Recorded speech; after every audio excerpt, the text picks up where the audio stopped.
भगवती सूत्र एक ऐसा सूत्र है जो भगवान को गौतम स्वामी ने सारे सवाल किए और गौतम स्वामी ने के सवालों के भगवान ने सिर्फ जवाब दिए। मतलब ये हो है कि भगवती सूत्र एक ऐसा सूत्र है जो सिर्फ डायरेक्ट बात है परमात्मा की और गौतम स्वामी की, मतलब गुरु और शिष्य की डायरेक्ट बात। ना उसके अंदर कोई भी दूसरे महात्मा के अपनी सोच के विचार डाले हुए ना कुछ भी है, नहीं, कुछ कुछ नहीं। तो सिर्फ और सिर्फ सिद्धांत है, सिर्फ नीति और नियम है भगवत सूत्र और कुछ नहीं। और ये इतना वास्ट और इतनी बड़े डीप नॉलेज है कि आपको जनरल व्याख्यान में अगर महाराज साहब ने भगवती सूत्र शुरू किया ना तो वो 2 साल तक खत्म नहीं होगा, इतना बड़ा उसका मतलब संग्रह है। 50,000 सवाल थे गौतम स्वामी के और उस सबके जवाब है भगवती सूत्र, और उस सबके जवाब है भगवती सूत्र। अब हम आगे ये जानते हैं कि मैं जो कह रही थी भगवती सूत्र वास्तव में है क्या। भगवती सूत्र एक ऐसा संग्रह है प्रश्न और उत्तर का जो परमात्मा और महावीर स्वामी और जो पहले गणधर हुए हैं उन दोनों के बीच के प्रश्नोत्तरी है। जैसे हमें अगर कोई चीज समझ में नहीं आती है तो हम किसी और को जो प्रश्न करते हैं उसके जानने वाले को, बराबर बिल्कुल इसी तरह भगवती सूत्र में गौतम स्वामी जो उनके चेले थे, गणधर थे, पर उनको केवल ज्ञान नहीं हुआ था, तो उन्होंने जो परमात्मा महावीर केवली परमात्मा थे, वो केवल ज्ञानी थे। उनको सभी भूत भविष्य वर्तमान सभी जगत के सभी पदार्थों को वो देख सकते थे और उसका सही मात्रा में सही निरूपण करा भी सकते थे। वो है भगवती सूत्र। और भगवती सूत्र में 50,000 से भी ज्यादा प्रश्न है। आप सोचो हमारे सवाल भी 50,000 नहीं होंगे। अगर हम किसी को सवाल करने बैठे तो हमारे अंदर 50,000 सवाल तक नहीं मिलेंगे, लेकिन भगवती सूत्र में 50,000 से ज्यादा सवाल के जवाबों का संग्रह है, और वो भी सिद्धांतिक दिए हुए, सिद्धांत के अनुसार दिए हुए। परमात्मा का जो जवाब है वही सच है। यही सम्यक दर्शन है। जो टॉपिक हम कब से चला रहे हैं ना, सम्यक दर्शन सम्यक दर्शन, सम्यक दर्शन क्या है वो जान लेने के बाद सम्यक दर्शन किस प्रकार से होता है, हर एक सवाल को, हर एक ज्ञान को हम किस प्रकार से समझे ताकि हमारा सम्यक दर्शन बना रहे। या तो हमें सम्यक दर्शन आए या वो आने के बाद टिका रहे। ये जानने के लिए हमें भगवती सूत्र को जानना ही चाहिए। और ये ऐसा ग्रंथ है, प्रकरण ग्रंथ है, प्रकरण ग्रंथ तो नहीं कहा जाएगा, उसको माता कहा गया है। भगवती, आपको पता होगा भगवती शब्द देवी के लिए है, माता के लिए है।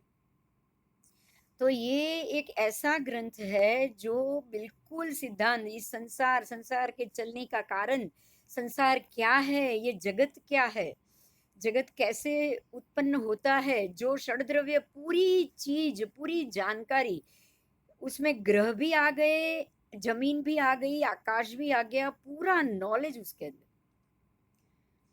और वो इतना बड़ा और इतना विस्तृत ग्रंथ है, उसमें नरक भी आ जाएगा, देवलोक भी आ जाएगा, पृथ्वी भी आ जाएगी, पाताल भी आ जाएगा। और ये सारा जानना सच में बहुत जरूरी होता है, और उसको हम वन बाय वन जानेंगे थॉरोली। ऐसा नहीं कि बीच में से एक टॉपिक ले लिया और बाकी का छोड़ दिया, ऐसा नहीं होगा। एक के बाद एक के बाद एक के बाद वो चलेगा। तो ये भी हमको आगे समझना है, क्योंकि ये सारी चीज आपको नॉर्मल किताब में नहीं मिलेगा, नॉर्मल व्याख्यान में भी नहीं मिलेगा। अगर किसी महात्मा ने ये टॉपिक पे प्रवचन चालू किए ना तो वो कम से कम 2 साल तक रोज 1 घंटा प्रवचन दे तो भी भगवती सूत्र खत्म नहीं होगा। 50,000 सवाल है, एक एक सवाल के ऊपर भी अगर आप आधा घंटा भी प्रवचन दो ना एक एक सवाल पे, तो भी 50,000 दिन लगेंगे। तो ये बहुत बढ़िया ग्रंथ है। हमें आगे इस ग्रंथ के ऊपर प्रवचन पे जाना है। आप में से जो भी ये टॉपिक के लिए इंटरेस्टेड हो वो प्लीज एटलीस्ट मुझे आप इतना भी बता देना कि आप लोगों को ये टॉपिक के ऊपर प्रवचन चाहिए, तो हम जो भी अपना लेक्चर होगा वो उस हिसाब से सेट करेंगे ताकि आप समय पे आ सको और आप अपने समय पे आने के सामने आकर क्वेश्चन आंसर्स कर सको। ये सारी सिद्धांत की बातें हैं जो अपने आप अपने दिमाग में हमारे या हर किसी के दिमाग में बैठे, वो पॉसिबल नहीं। ठीक है, तो हम आगे अब समय बदल रहे हैं, क्योंकि ये 6:30 से लेके 7:30 का समय अब सभी लेडीज़ों के लिए ये थोड़ा कंफर्टेबल नहीं हो रहा है। और हमारा अभी ये लेक्चर ज़्यादा से ज़्यादा लेडीज़ ही सुन रही हैं, यहाँ जेंट्स बहुत कम होते हैं। 1 या 2 मुश्किल से आते हैं, बाकी अपना समय जेंट्स नहीं निकालते। तो अब से ये शनिवार से हमारा लेक्चर, शनिवार ही नहीं, अभी गुरुवार आएगा ना, हाँ, अब आने वाले गुरुवार के दिन हमारा लेक्चर 3 से 4 घंटे तक रहेगा। 3 बजे शुरू होगा, 4 बजे बंद हो जाएगा। ठीक है, तो हम अब जाएंगे 3 से 4 ये गुरुवार से, ताकि हम सब अपने कंफर्ट जोन में जाके अच्छे से इसका आनंद भी ले सके, ये नॉलेज भी ले सके और समय दे पाए। आप ठीक से समय दे पाओ, कोई क्वेश्चन आंसर हो तो बता पाओ। जितना बहुत से लोग हैं जो वीडियो पे या यूट्यूब पे देख रहे हैं, 3:15 रखेंगे, हम 3:15 से 4:15 बजे का समय रखेंगे। बहुत से हमारे ऐसे हमारे साथी, हमारे हमसे जुड़े हुए लोग हैं जो इसे यूट्यूब पे देख लेते हैं, बाद में रिकॉर्डिंग देख लेते हैं। उनको अगर कोई क्वेश्चन करना है तो वो क्वेश्चन नहीं कर पाता है। तो बेटर कि आप ये 3, 3:15 से 4:15 के बीच में आओ, और 3:15 के वक्त आपको जो भी प्रश्न होगा आप करोगे तो ये बहुत अच्छा होगा। एक बात समझो, अगर आपने सामने से प्रश्न कर लिया ना, तो बाकी जो प्रश्न नहीं कर रहे ना, उनको भी उसका जवाब मिल जाएगा। तो सवाल करना लाजमी है और करना ही चाहिए, हर किसी को प्रश्न भी करना ही चाहिए। मैं आप सबको पूरा समय दूंगी, ये खत्म होने के 15 मिनट या 20 मिनट के बाद मैं आपको पूरा समय दूंगी। आज हमें साइंटिफिकली उत्तरायण क्या है उसको जानना है। उत्तरायण, दक्षिणायन, उसका महत्व क्या है, वो कैसे बनता है। उत्तरायण आने पे सूर्य किस दिशा से किस दिशा तक जाएगा, वो कितना टेढ़ा होगा, सूर्य सूर्य सूर्य का झुकाव किस तरफ जाएगा, और उसके कारण ठंड क्यों बढ़ेगी। अब ये ठंडी का मौसम आएगा 2 महीने के लिए, अलग है, बम्बई में हमें नहीं दिखता है वो अलग बात है, लेकिन बम्बई के अलावा बाकी के सारी जगह आप देखोगे, आप राजस्थान में देखोगे, आप गुजरात में देखोगे, आप कश्मीर में देखोगे, हर जगह ठंडी बढ़ेगी। आप फॉरेन में देखोगे, वहां सब बर्फ ज्यादा गिरेगी। तो ये क्यों होता है, किस कारण से होता है, ये हम जानेंगे। सूर्य का भ्रमण कैसे होता है। उत्तरायण, जैसे उत्तरायण है ना, वैसे ही दक्षिणायन भी है। ये शब्द शायद फैमिलियर नहीं है, दक्षिणायन आपको नहीं पता, आपको सिर्फ उत्तरायण पता है, क्योंकि उत्तरायण को हम सेलिब्रेट करते हैं, दक्षिणायन को हम सेलिब्रेट नहीं करते। आज आप जानोगे कि जिस प्रकार से उत्तरायण होता है उसी प्रकार से दक्षिणायन भी होता है। और दक्षिणायन जैसे ही प्रवेश होगा, सूर्य सूर्य 2 अयन बदलता है एक साल में। उत्तर की तरफ वो जब आएगा तो उत्तरायण शुरू होगा। उत्तरायण खत्म होने के बाद 6 महीने में उत्तरायण खत्म होगा। 6 महीने उत्तरायण खत्म होने के बाद सूर्य जब दक्षिण का अयन शुरू करेगा तब दक्षिणायन शुरू होगा। और इसके लिए 2 नक्षत्र सबसे ज्यादा और सबसे प्रभावशाली है। हमारे जो 28 नक्षत्र है उसमें से सिर्फ 2 नक्षत्र सबसे ज्यादा प्रभावशाली। वो 2 नक्षत्र के नाम है, आप जानते हैं, आप सब जानते हैं, जब जैसे मैं बोलूंगी आपको पता चल जाएगा। एक है अभिजीत नक्षत्र, जो बहुत ही शुभ और धार्मिक कल्याणकारी माना गया है। दूसरा है पुष्य नक्षत्र, ये भी बहुत ही शुभ, बलवान और उत्तम माना गया है। पुष्य को उत्तम और बलवान माना गया है, लेकिन अभिजीत को बहुत ही धार्मिक माना गया। ये दोनों नक्षत्र के स्वभाव हम समझेंगे। पुष्य को ऐसा माना गया है जैसे जंगल का राजा शेर। जिस प्रकार से पूरे जंगल में शेर ही सबसे ज्यादा बलवान, शेर अगर आके खड़ा हो गया ना तो सारे जानवर भाग जाएंगे। बराबर इसी तरह कितने भी अशुभ योग, कितना भी अशुभ परिबल आकाश में आ जाए, लेकिन जैसे ही सूर्य पुष्य नक्षत्र में प्रवेश करेगा, सारे अशुभ योग भाग जाएंगे। जैसे ही चंद्र पुष्य नक्षत्र में जाएगा तब भी सारे अशुभ योग भाग जाएंगे। इसीलिए चंद्र का पुष्य नक्षत्र, गुरु पुष्य, रवि पुष्य, ये शब्द आपने सुने होंगे। ऐसे समय में सोना खरीदा जाता है, धन खरीदा जाता है, घर में धन लाया जाता है, ताकि पुष्य नक्षत्र में अगर ये सारी चीज हुई तो आपके घर से कभी धन खाली नहीं होगा। ये मुहूर्त होता है, इसको मुहूर्त माना गया। इस मुहूर्त में अच्छे कार्य होते हैं। बराबर इसी तरह जब सूर्य अभिजीत में आए, अभिजीत नक्षत्र में सूर्य तभी आएगा जब उत्तरायण शुरू होगा। उत्तरायण ये मकर संक्रांति के बाद आएगा। देखो, मकर संक्रांति उत्तरायण नहीं है, इस चीज को बहुत ध्यान से सुनो।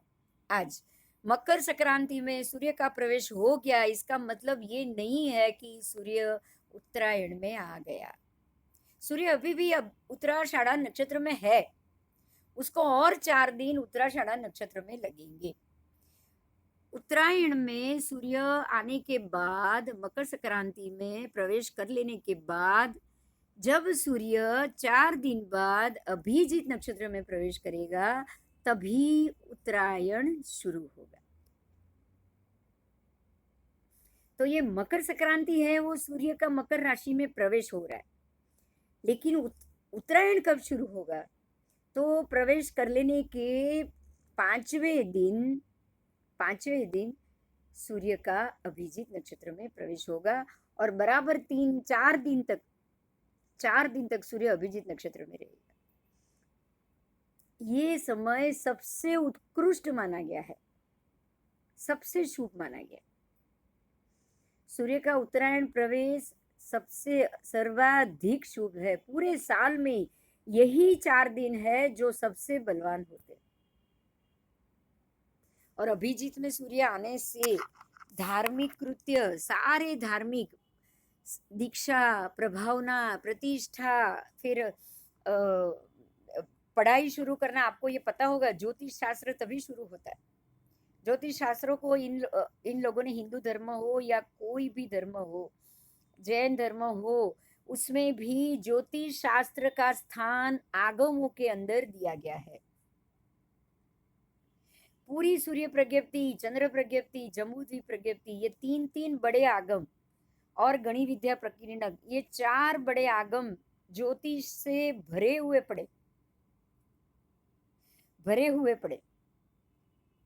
ग्रहों की गति, ग्रहों का फलादेश, ग्रह किस प्रकार से हम पे असर करते हैं, सबसे उत्कृष्ट योग क्या होते हैं, ये सब चीज आगमों में बिल्कुल भरी हुई पड़ी। ये बहुत ही उत्तम शास्त्र है, इसे जरूर समझना चाहिए। और भगवती सूत्र भी ऐसा ही है। भगवती सूत्र के 50,000 सवाल में गौतम स्वामी जी ने भगवान से यही प्रश्न किए हैं कि सूर्य किस प्रकार से घूमता है, चंद्र भी किस प्रकार से घूमता है, उन दोनों के बीच में किस प्रकार से गति होती है,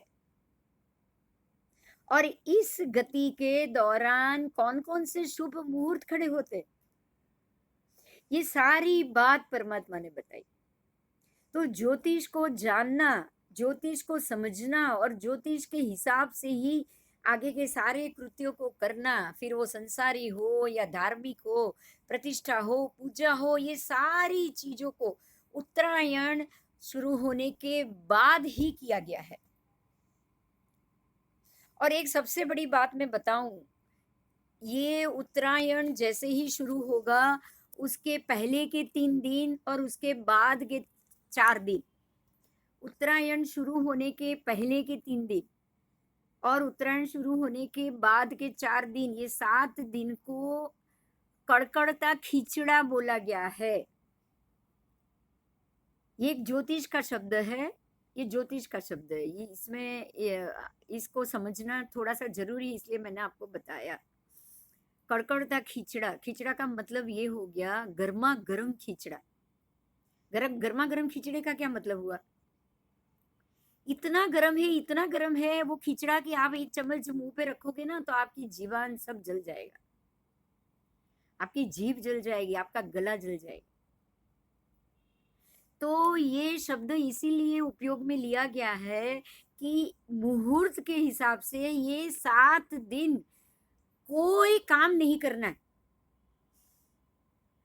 कोई भी बड़ा काम, जैसे कि प्रतिष्ठा है, जैसे कि पढ़ाई शुरू करना है, जैसे कि ये शुरू करना है, ये कोई काम ये 7 दिन दौरान नहीं किया जाता जब तक सूर्य का अभिजीत में प्रवेश ना हो जाए। जैसे ही सूर्य का अभिजीत नक्षत्र में प्रवेश होगा, बराबर उत्तरायण शुरू हो जाएगा।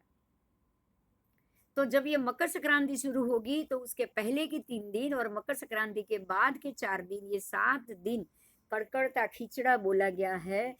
यही कारण है कि जैसे ही मकर संक्रांति प्रवेश होता है, आप ये ध्यान रखना, भारत के सभी राज्यों में खिचड़ी बनाई जाती। तमिलनाडु में पोंगल बोला गया है। पोंगल भी एक प्रकार की दाल चावल की खिचड़ी होती है। जो जो चीज बनती है ना, उसमें आप उस पे नोट करो। खिचड़ी खाने का रिवाज है। आप देखोगे तो जब लोहड़ी आता है ना, लोहड़ी पंजाब में, वहां भी पूजा होती है, पाठ होता है। ये मकर संक्रांति के अगले दिन, वो मकर संक्रांति के आगे वाले दिन में ये सारी पूजा पाठ और सब होता है। उसमें भी खिचड़ी बनाना अतिशय शुभ माना गया है। तो ये मकर संक्रांति और उसके वो 7 दिन के दौरान खिचड़ी बना के खाना, फिर वो उसको पोंगल नाम दो, उसको खिचड़ी नाम दो, या कुछ भी नाम दो, लेकिन ये एक रिवाज जैसा हो गया है कि ये आपको जरूर खाना चाहिए। ये जरूर खाना चाहिए, सबको खाना चाहिए।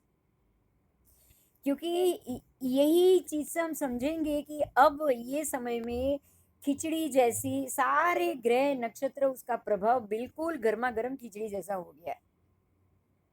ये समझाने के लिए ये चीज, क्योंकि सूर्य की अवस्था ये समय बिल्कुल भी ठीक नहीं होती है, बिल्कुल ठीक नहीं होती। अंतिम समय है, अंतिम नक्षत्र है। अभिजीत नक्षत्र को आरंभ का नक्षत्र माना गया है। शास्त्रों में सबसे आरंभ का नक्षत्र सिर्फ अभिजीत है। कृतिका नक्षत्र को तो बाद में गिना है। इस चीज को आप याद रखना। कृतिका नक्षत्र आरंभ का नक्षत्र नहीं है। आरंभ का नक्षत्र मात्र पुष्य है और अभिजीत। अभिजीत उत्तरायण के आरंभ का है और पुष्य नक्षत्र दक्षिणायन के आरंभ का है। ये चीज बहुत महत्व की है, जो भी ज्योतिष है उसको भी, और जो ज्योतिष जानना चाहता है उसको भी। कृतिका नक्षत्र को जिन्होंने भी, जिस जिस व्यक्ति ने महत्व दिया है, वो सारा पीछे से, जैसे मैं कि कोई एक नक्षत्र को महत्व दे दूं और मेरे पीछे उस चीज को मैं लिख कर जाऊं और लोग उसको मानना शुरू कर ले, उस प्रकार से कृतिका नक्षत्र शुरू हुआ है। कृतिका नक्षत्र जब शुरू होता है, आप साल शुरू करते हो ना, तब उत्तरायण शुरू होता है ना तब दक्षिणायन शुरू होता है। तो इस चीज को जानो। साल का आरंभ, संवत्सर का आरंभ दक्षिणायन से ही शुरू होगा, जब सूर्य का पुष्य नक्षत्र में प्रवेश होगा। और ये उत्तरायण की शुरुआत से सारे धार्मिक उत्सव, सारी धार्मिक पूजा प्रतिष्ठा, सारे धार्मिक कार्य, अगर किसी को दीक्षा देनी है तो, किसी को बड़ी दीक्षा देनी है, मतलब दीक्षा के बाद की दूसरी भी दीक्षा होती है। जो दीक्षा होती है ना, वो दीक्षा में हमेशा एक दीक्षा देने के बाद उसको कुछ विधि और ये विधान से गुजरना पड़ता है दीक्षा लेने वाले महात्मा को। वो दीक्षा लेने के बाद उसको बड़ी दीक्षा दी जाती है। तो वो बड़ी दीक्षा या दीक्षा, ये सारे कृत्य को आपको उत्तरायण प्रवेश के बाद ही करना चाहिए। ठीक है, अगर आप में से भी किसी को घर नया लेना है, या पूजा प्रतिष्ठा करनी है, या घर का वास्तु करना है, या कुछ भी वास्तु विधान करना है, आप सबको ये चीज ध्यान रखनी है। एक तो पहले तो मकर संक्रांति प्रवेश के बाद होगा, और उसमें भी 3 दिन बाद करोगे, सबसे ज्यादा शुभ होगा। तो 14 तारीख को ये संक्रांति का ये हो रहा है, तो 14, 15, 16 के बाद आपको जो शुभ काम करना है कर सकते हो। 16 को भी कर सकते हो, 16 के बाद भी कर सकते हो। क्योंकि तब अभिजीत में प्रवेश आ जाएगा। बराबर। तो मकर संक्रांति क्या है वो जाना, ग्रहों का घूमना क्या है वो जाना। अब हम ये इस चीज को अपने आध्यात्मिक लेवल पे इसकी क्या असर होती है उसको जानेंगे। ये सारी पूजा प्रभावना या ये धार्मिक कृत्य उत्तरायण के बाद क्यों करना चाहिए, उत्तरायण के बाद या जो भी ये अभिजीत नक्षत्र में प्रवेश है तब ही क्यों करना चाहिए, अभिजीत नक्षत्र का ऐसा क्या महत्व है, तो उसको जानो। अभिजीत नक्षत्र पूरे आकाश में सबसे बाहर का नक्षत्र है, सबसे बाहरी भाग में। जब आप ये पूरा जो जम्बू द्वीप की जो एक गोलाई है ना, वो गोलाई में सबसे बाहरी किनारा, मतलब जब सूर्य अभिजीत में नक्षत्र में आएगा ना तब सूर्य कहाँ होगा, तो वो ऑस्ट्रेलिया न्यूजीलैंड वो उस तरफ से भी पीछे के एरिया में होगा। श्रीलंका, उसके बाद ऑस्ट्रेलिया, उसके बाद न्यूजीलैंड, उसके भी बाहरी भाग में होगा, जो लवण समुद्र का एरिया है वहां पे सूर्य होगा। वहां पे सूर्य होने के कारण आपको हिमालय या हिमालय की उस तरफ सूर्य का प्रकाश बहुत कम जाता है, वहां सूर्य का प्रकाश कम जाता है। यही कारण है वहां पे धूप कम जाती, धूप कम ज्यादा जाएगी तो बर्फ ज्यादा गिरेगी, ठंडी ज्यादा होगी। यही कारण है कि ये समय से वहां पे अमेरिका में, रशिया में, नॉर्वे में बर्फ गिरना ज्यादा होगा।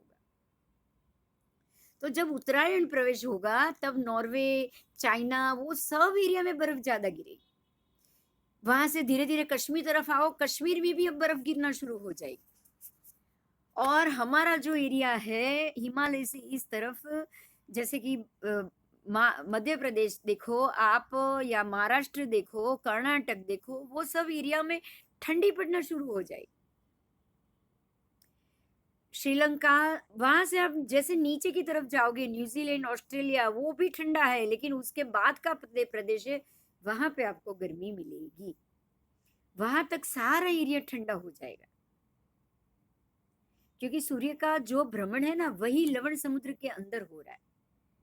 ये दक्षिणायन के वक्त, उत्तरायण के वक्त सूर्य का भ्रमण लवण समुद्र के अंदर हो रहा है।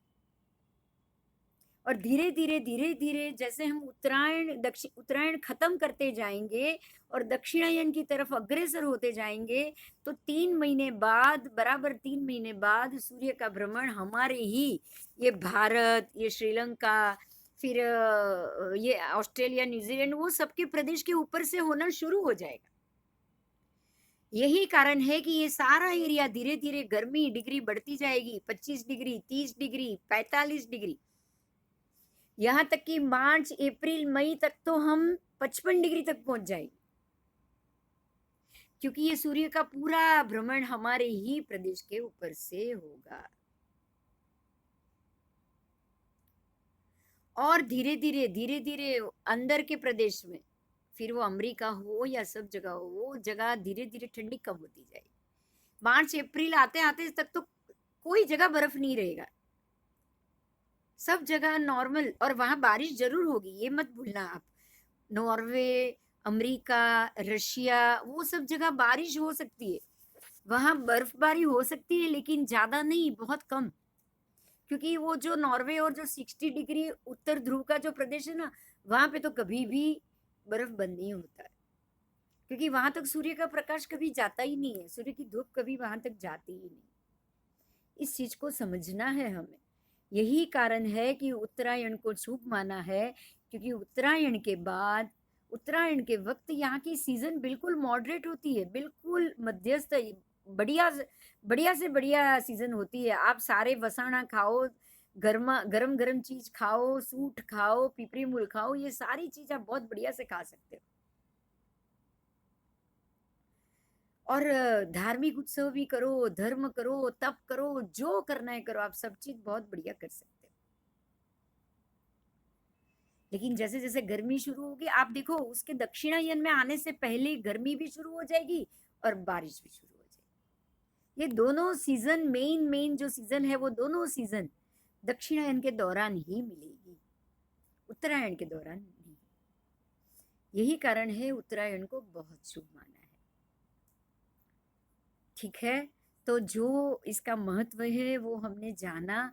उत्तरायण के बाद आपको जो भी बढ़िया जाप कोई करना चाहे, कोई बहुत अच्छे से तप के अंदर प्रवेश करना चाहे, कोई महात्मा हो, दीक्षा बड़ी दीक्षा के अंदर प्रवेश करना चाहे, कोई बहुत बड़ा सा लंबा तप लेना चाहे, कोई 1 साल 2 साल 3 साल का कोई बड़ा जिसे हम कहते हैं ना, कोई बड़ी आराधना करना चाहे, उसको जरूर ये सारे कार्य, ये सारे कृत्य उत्तरायण के बाद ही करने चाहिए। उत्तरायण में जब सूर्य अभिजीत में प्रवेश हो जाए और वहां से जब अभिजीत से सूर्य बाहर निकले, वो भी उत्तरायण के उसके बाद वाले 7 दिन, क्योंकि उत्तरायण के 2-3 दिन के बाद तो वो अभिजीत में प्रवेश करेगा और उसके बाद वो 5 दिन तक अभिजीत में रहेगा।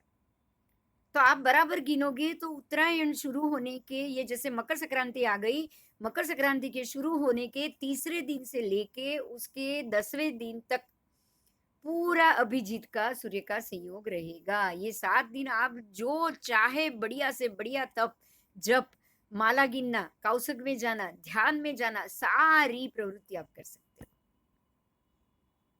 ठीक है, तो अभी हम ध्यान शुरू करेंगे और ध्यान शुरू करने के बाद आपको जो भी प्रश्न होगा, क्योंकि ये उत्तरायण है, ये जिस प्रकार से हम इसमें आगे बढ़ रहे हैं, आपको मैं समझती हूँ कि आप सबको इसका महत्व क्या है वो जानना होगा, सवाल जवाब भी करना होगा।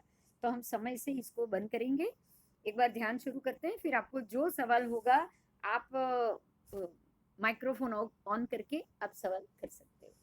लेकिन हमें ध्यान तो जरूर करना है, क्योंकि ये ध्यान ही है जो हमें अपने आत्मा के ऊपर लगे हुए सारे मिथ्यात्व को और अशुभ कर्म के पुद्गल को हटाने में मदद मिल सकती है। ठीक है, ध्यान शुरू करो, सांस भरो,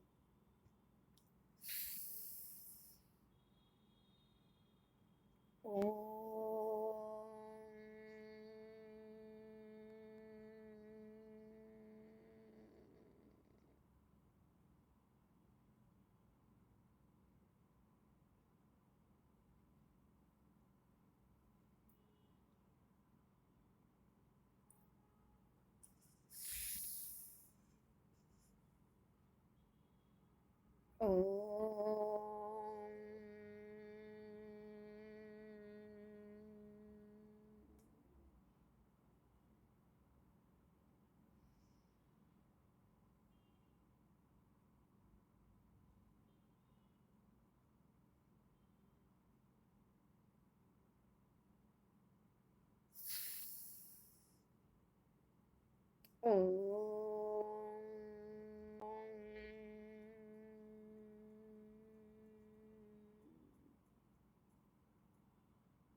शांत हो जाइए, बिल्कुल शांत।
भ्रामरी प्राणायाम करेंगे।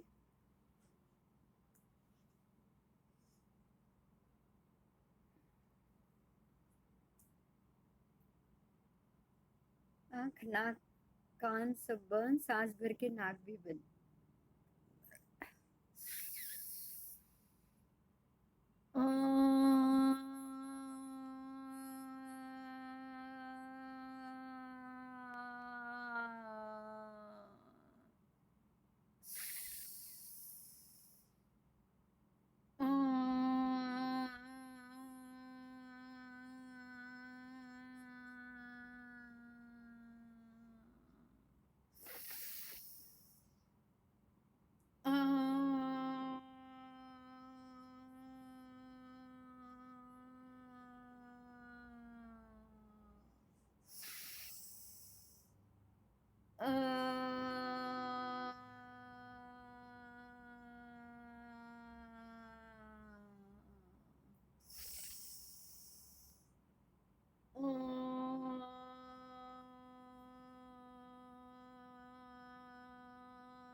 अनुलोम विलोम।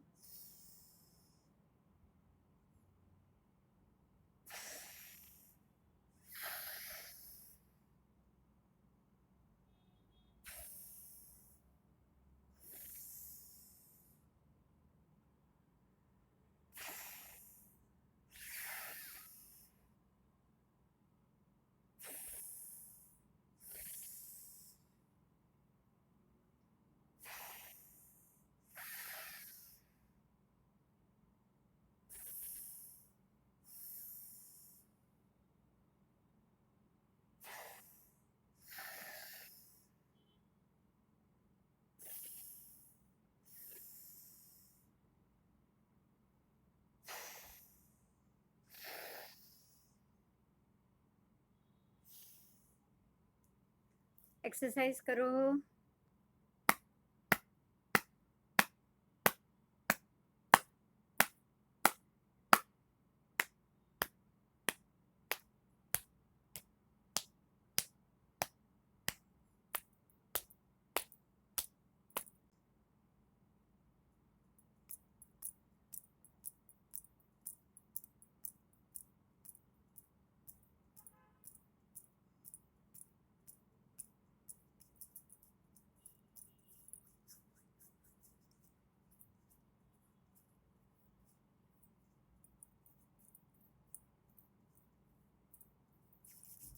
दो हाथ घिसिए, आंखों पे लगाइए।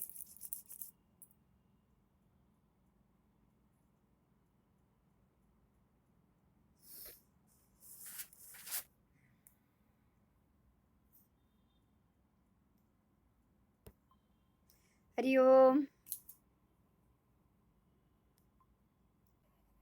હરિઓમ. આજે થોડું ડિસ્ટર્બન્સ રહ્યું ને નેટનું.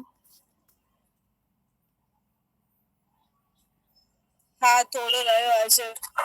રેકોર્ડિંગ સાંભળી લેશું એવું હશે તો. હા આજે થોડું નેટનું અરે રહ્યું હારે છે. હું શું કહેતી હતી ઉત્તરાયણ એટલે ઉત્તરાયણના મકર સંક્રાંતિના 3 દિવસ પહેલા અને 3 દિવસ પછી હા એ એટલે આખું વીક આપણે જાપ કરવાનું હોય શું? આ 7 દિવસ તો આમે પેલો કડકડતો ખીચડો કહેવાય છે.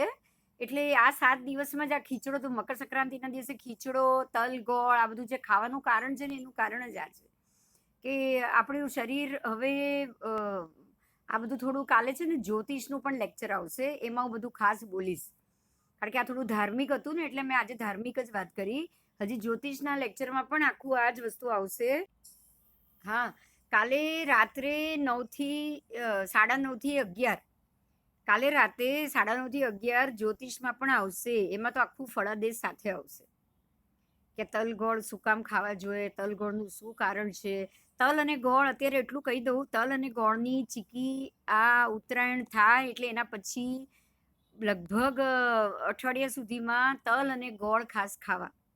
કારણ કે તલ અને ગોળ આ બે વસ્તુ ખાઈએ છીએ ને તો તલના કારણે શું થાય છે કે આપણી આજે હવે જે ચામડી સૂકી પડવા માંડશે ને ઠંડીમાં એ ઓઇલી રહેશે. હા એ ચામડીમાં જે બદલાવ આવે છે ને હવામાનમાં વાતાવરણમાં જે બદલાવ આવે છે ને એ બદલાવ આપણી ભીનાશ બાકી રહે ઓઇલ રહે એના માટે તલ ખાસ ચાવી ચાવીને ખાવા જોઈએ. એ આ ઉત્તરાયણ શરૂ થાય ને એટલે તલગોળની ચીક્કી તલથી નાહવાનું આ લોકોમાં હિન્દુ ધર્મમાં તો તલનો ઉપયોગ બહુ કહી દીધો છે. અને આ જે કડકડતો ખીચડો છે એટલે 7 દિવસ સુધી જે બરાબર સૂર્ય જે ડેમેજ થાય છે એના કારણે દાન દરેક રાશિના દરેકના દાન હોય છે. આ બધી વસ્તુઓ હવે પેલું જ્યોતિષનું જ્યારે આવશે ને ઉત્તરાયણ ત્યારે હું ખાસ બોલીશ તો તમે એનું પણ રેકોર્ડિંગ સાંભળજો. બને તો ફાવે તો એમાં આવજો અને ન ફાવે તો તમે રેકોર્ડિંગ સાંભળી લેજો. હા હા લિંક તો મોકલજો. હા લિંક તો હું મૂકીશ જ એટલે તમને ફાવે તો આવજો જ. કાલે સાંજે 9:30 થી 11 હશે કાલ રાત્રે.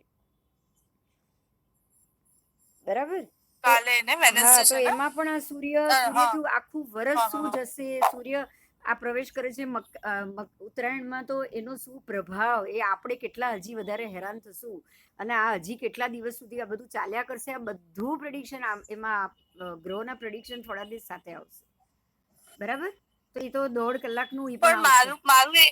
મારું એક પ્રેડિક્શન છે મારી લાઈફમાં કે જ્યારે બી મકર સંક્રાંતિ આવવાના હોય ને એના આગલા કે એ દિવસે મારા કામ બગડે ને અમુક આપણે ચીજમાં તો આમે બગડે જ છે કેમ એવું 7 દિવસ શુભ હોતા જ નથી. મકર સંક્રાંતિના પહેલાના 3 દિવસ અને એના પછીના 4 દિવસ આ 7 દિવસને તો કડકડતો ખીચડો કહેવાયો. એટલે આમ પેલું આમ ઉકળતો ખીચડો હોય એવી હાલત એમાં તમે કાંઈ પણ કામ કરવા જાઓ તો બધું જ બગડે.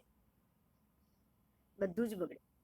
એટલે જ આ મકર સંક્રાંતિ શું આ જે ઉત્તરાયણના જે પ્રવેશ કે છે ને તમે જુઓ 1 મહિના માટે કમૂરતા કહી દીધા છે.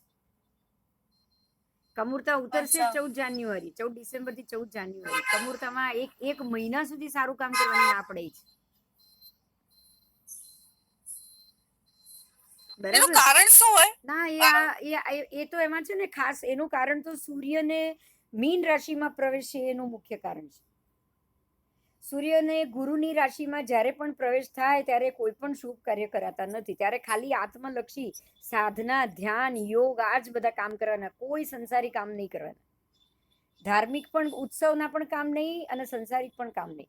આખો આખો ધનાર્ક અને આખો મીનાર્ક બંને. અને એમાં પણ આ મકર સંક્રાંતિ બેઠાના 3 દિવસ પહેલા ને પછીના 4 દિવસ તો એ લોકો સ્પેશિયલી ચોખ્ખી ના પાડે છે કોઈ પણ મુહૂર્ત માટે. કરી દિન અને કહેવાય જે એમાં કરી દિન. ઉમરાની જે પૂજા કરે છે એ કારણ શું ઉમરાની પૂજા અને બધું એટલા માટે બધું ધાર્મિક ઉત્સવ કે હવે બધું જે પણ થાય બધું સારું થાય. કઈ પણ વસ્તુ તમે કરશો ને મકર સંક્રાંતિમાં માત્ર પરિસ્થિતિ સારી થાય એના માટેની જ આવશે. દરેક અચ્છા રાશિ અલગ અલગ દાન શું કામ આવે કારણ કે હવે સૂર્ય પ્રવેશ આ મકર સંક્રાંતિમાં આવ્યો એટલે હવે મારા માટે કંઈ પણ માઇનસ હોય અત્યાર સુધી મને જે પણ તકલીફ પડી છે એ બધી દૂર થાય. બધી પૂજા જ કરવાની છે ને હા એમાં હા બી હા તમે જો લોણી શું કરે છે લોડી શું કરે છે એ લોકો પણ આપણે જેમ હોળી પ્રગટાવીએ એમ હોળી પ્રગટાવે છે. મકર સંક્રાંતિના આગલા દિવસને કરી દિન કહેવાય. એ દિવસે એ લોકો ખાસ હોળી પ્રગટાવે. હોળી પ્રગટાવે હોળીમાં બધું હોમ હવન કરે અને એ દિવસે આ ખાસ એ લોકો પણ કંઈ જે પણ આ ખીચડીનો એ લોકોની અલગ રીતનું હોય પણ એમાં પણ એ લોકોને હોય જ પ્રસાદ લેવાનો. પોંગલ પણ આ લોકો ઉજવે છે સાઉથમાં આના માટે જ ઉજવે છે બસ. એ લોકો પણ ખીચડી બનાવે. આપણામાં પણ ખીચડી બને. ગુજરાતમાં પણ ખીચડી બને ખાસ ખીચડી બને. એનું નામ જ છે કડકડતો ખીચડો. 7 ધાનનો ખીચડો બને 7 ધાન કારણ કે સૂર્યની અસર અનાજ ઉપર સૌથી વધારે છે. તો મકર સંક્રાંતિ એ 7 ધાનનો ખીચડો ખાસ કરવામાં આવે. ખાસ બાજરો મકાઈ ઘઉં બધી દાળો અલગ અલગ આ બધી ભેગી કરી અને એનો ખીચડો બનાવવામાં આવે.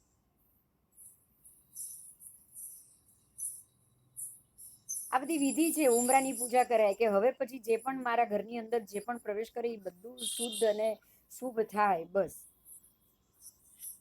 ઓકે તો હવે આપણે બપોરે રાખ્યું છે હા હા ગુરુવારે હા હા બપોરે 3 વાગે. બરાબર. હા okay okay thank you okay જય શ્રી વેલકમ વેલકમ ચાલો આવજો હરિઓમ જય જિનેન્દ્ર